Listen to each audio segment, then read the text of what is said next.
Alors, est-ce que je peux vous demander de vous présenter?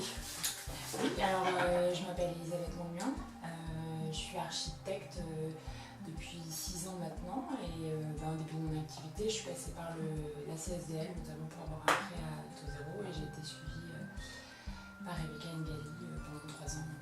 Et c'était pour faire quoi du coup exactement? Quelle sorte d'activité? À l'époque, donc j'étais associée, j'avais une SARL d'architecture et on s'est spécialisé dans l'habitat. C'est toujours ce que je fais aujourd'hui. Plus en SARL, je suis indépendante, je suis toute seule maintenant. Et donc je réalise des logements particuliers, donc du neuf et de la rénovation sur tout type d'habitat. Et depuis que vous avez eu ce prêt et que vous avez créé votre entreprise, quelles sont les évolutions que vous avez pu avoir?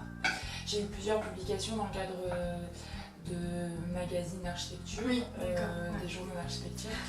Et j'ai participé à différents événements pour faire connaître l'architecture, puis du coup les constructions. Donc c'est un magazine qui organise des visites de maisons d'architectes. D'accord. Et autrement, comment vous voyez votre activité dans 5 à 10 ans? J'ai fait notamment un reportage sur TV7 cet hiver, donc il y a à peu près 6 mois, qui a vraiment boosté ma...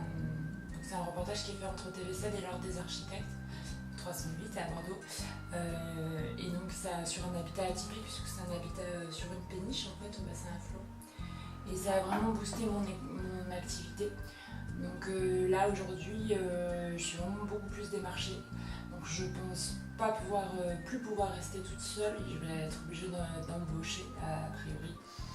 Donc je vais prendre des renseignements cet été et à la rentrée, j'espère pouvoir avoir quelqu'un qui vient travailler avec moi. Et dernière question, est-ce que vous recommanderiez la CSDL? Oui. Alors, du coup, moi j'ai eu un prêt à taux zéro pour lequel je devais être forcément encadrée. Donc au départ, j'avais pas prévu d'être suivie finalement plus que ça et je pensais que j'en avais pas forcément besoin. Et après, c'était quand même intéressant pendant 3 ans d'avoir un suivi et de pouvoir faire des points de temps en temps. Savoir aussi qu'on n'est pas seul. Avec le CSDL, j'ai fait 2-3 interventions, des expos, notamment sur les femmes à Bordeaux.